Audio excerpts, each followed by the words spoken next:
mvua.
Kifungua huku. Ndio kidogo lakini chabu tunayo.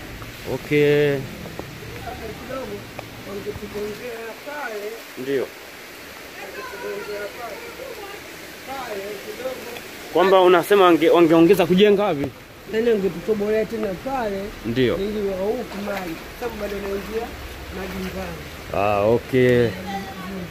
Sawa sawa.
naitwa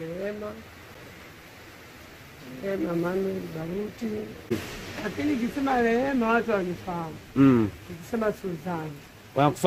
Labda kwa wewe ni mkazi wa maeneo gani na watu wanakutambua sana kwa jina gani? Mimi naitwa Mkali Kwanza. Mkali Kwanza? Nikiita ina Mkali Kwanza hata Mbagala kote wanifahamu. Okay. Labda kwa jina maarufu kwa hapa Keko wanakutambua kwa jina gani? Mama Rama Chinga. Mama Rama Chinga. Hilo ndo jina maarufu kwa hapa Keko. Okay. Sasa labda kulingana na mvua ambazo zinaendelea kunyesha katika mkoa huu wa Dar es Salaam na maeneo ya Keko, na hii tupo Keko Mwanga, si ndio? Hii tupo Keko Mwanga, labda unazungumzia Keko Mwanga B. Okay, labda unazungumziaje hali ya mvua kwa sasa, labda unazungumziaje? Mimi nashukuru serikali wametusaidia sana. Ndio.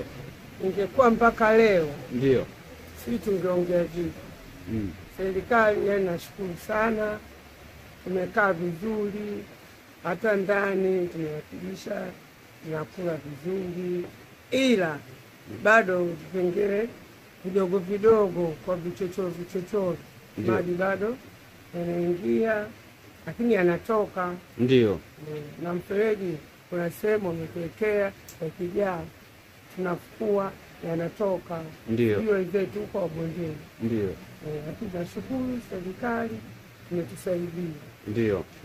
Kwa hiyo unataka kutuambia kwamba kipindi cha nyuma labda hali ilikuwaje tofauti na sasa hivi mfereji ambapo upo, kwamba serikali imejenga mfereji, lakini vipi kwa hali hapo nyuma kama mvua iliponyesha siku hii ya leo na ingekuwa ndio siku hizo za nyuma, hali ingekuwaje? Ingekuwa mbaya sana, sababu kipindi cha nyuma ndio ikianza mvua tunaama. Tunaama, tunaenda majirani juu, tunakaa wiki. Hasa ukikaa kwa mwenzio lazima ufanye nini? Kae kama kindugu. Ndio.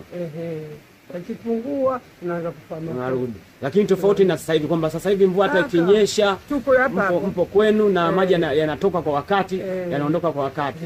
Si ndio? Kama hivi tumeamka. Ndio. Nafanya usafi, panakauka. Ndio. Tunashukuru Mwenyezi Mungu. Basi sawa. Na tunashukuru serikali. Ndio. Na tunamshukuru Mungu, tunamshukuru serikali.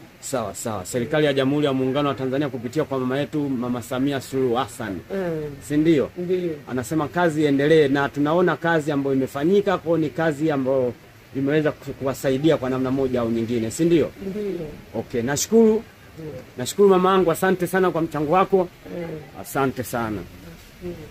Usisahau kusubscribe, kulike, kushare na kucomment.